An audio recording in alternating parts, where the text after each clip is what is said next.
Hi there, my name is Lisa Ann, and today I'm going to tell you how to give your clients the ride of a lifetime. And no, I don't mean this in a bad way, I mean it in a good way. And that good way involves you making more sales and your clients getting a lot more value. So without further ado, let's get to it.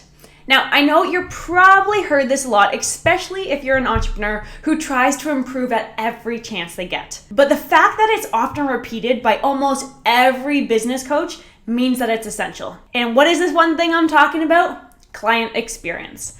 I'll be frank with you. Running a business isn't just about giving a client value. It isn't just about offering competitive prices. It isn't just about the aesthetics of your Instagram page. It's about everything rolled into one huge ball called the client experience. Why do you think people prefer to go shopping at a luxury store, even if they don't do the majority of their shopping in these places? Can you guess why people would behave this way? Why do you think many people would rather eat at a luxurious place with mid-food rather than a basic plate with mid-decor but really good food? Such behavior is surely irrational because people are paying for the food, not the decor and all the other stuff, right?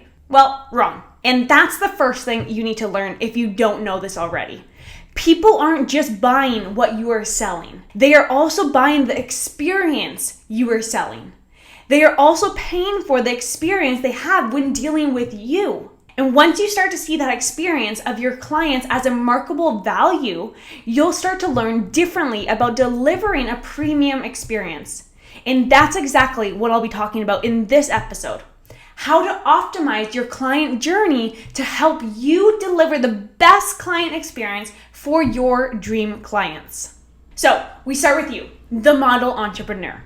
You're selling a service, maybe a pet grooming service, or maybe a mortgage agent. Now, you need clients because you're surely not going to be selling your services to yourself. So how do you get clients? This question may sound pretty ordinary, but it isn't, and it is probably the first question that you should answer when trying to refine your client experience.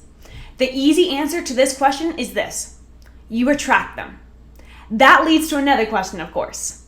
How do you attract clients? How do you signal to clients that what you're offering is worth their money and, more importantly, worth their time? There are several ways to do this. I love to do it through lead magnets. And if you don't know what a lead magnet is, here's the long and short of it. A lead magnet is a marketing term for a free item or service that is given away to gather clients' details. So a lead magnet is you enticing clients with a free product or a taste of a service that you offer just to get the client details of a prospective client and follow up on them. The contacts that you get from putting out your lead magnet, they're called leads. And since they are interested in your free service or product, there's also the chance that they could be interested in paying for your products or your service, provided that you offer value for their money. Now, lead magnets are a particularly useful way to attract clients, especially ideal ones, but they aren't the only way. You can also make use of ads on social media. You can make use of your organic social media content to also attract clients. There's no one-size-fits-all approach, and you can use a combination of these methods to spread your clients' net far and wide to catch enough prospective clients. The great thing about attraction is that it's very difficult to get wrong. Once you're attracting prospective clients, you're probably giving them a good experience. They probably like your lead magnets. They probably find your social media content funny, beautiful, or 1,000 other adjectives. They probably find your ads attractive too. So you have to work pretty hard to be terrible at attracting clients, because if you are, you simply won't attract any clients. So attraction is just one phase of the client journey. The second phase is a lot more important, and it's very tricky because it's easy to get wrong. In this phase, you build a relationship with the client. Again, you might have noticed that people love to go places where they have a personal relationship with the owners of the establishment. So for example, people are more likely to go to the supermarket where the welcomer knows their name, their spouse, and even the kids, and they put all of that in context when greeting them. Let's face it, if someone knows your favorite hockey team and congratulates you on their win over the weekend when welcoming you into their store, you'll probably be a lot more comfortable or happy to spend a few dollars over your budget in that establishment. The same thing happens with online businesses and entrepreneurs. It's a fact of life that people are a lot more likely to do business with people that they have a relationship with, and that's exactly what you need to do. Now, you don't only have to do that. You also have to ensure that the relationship is a wholesome one.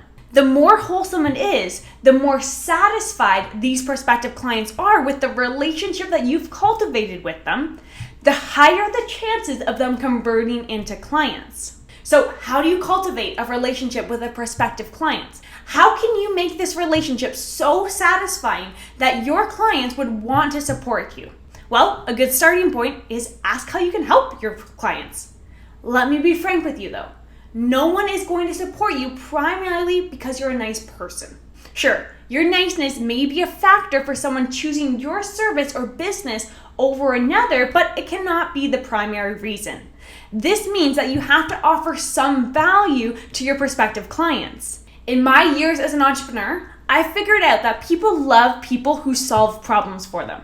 So if you can, you should integrate that into your business. For example, if you sell shoes, you should release timely content on how people can make their shoes look newer for longer or get rid of their shoe odors. Whatever business you run, aspire to provide solutions to problems that your prospective clients may face. Now, you should also position yourself as an authority by providing up-to-date news, advice, and even arguments with thought leaders in your field. That way, prospective clients will know that they are dealing with someone who knows what they are doing, and once that happens, they'll feel a lot more confident coming to you with problems that need solving, and this would convert them into paying clients. Now, you may be wondering about the means of cultivating these relationships, but don't worry. You don't have to walk up to them or DM them or do any of that. All you need to do is what you've already been doing. Send emails to your email list, make social media posts, and don't limit yourself to text either. Make videos, make a reel. You could even get yourself on a podcast. You can go wild and crazy. There are absolutely no limits except for the ones in your mind. So how do you turn a prospect into clients? That's the third phase of your client journey, is where the real business of turning prospective clients into real clients happens. Now, what happens at this point is pretty easy. You've already introduced your prospective clients to an amazing environment. They know that you have the goods. They know that you can solve their problem, and they know that it's very unlikely for them to go wrong with you. After this happens, the next logical step for them is to hire you. But if you're not doing that, well, here are 3 tips that should help them do that faster. First tip, weed out non-prospects. It's possible and indeed likely that some of your prospective clients are just flukes who will actually never hire you. Get rid of them by establishing a deadline. For example, if you cultivate your relationship through email, you send an email that informs prospects that if they don't reply to your email within, let's say, 30 days, you'll take it that they aren't interested in what you are offering and you would stop sending them emails.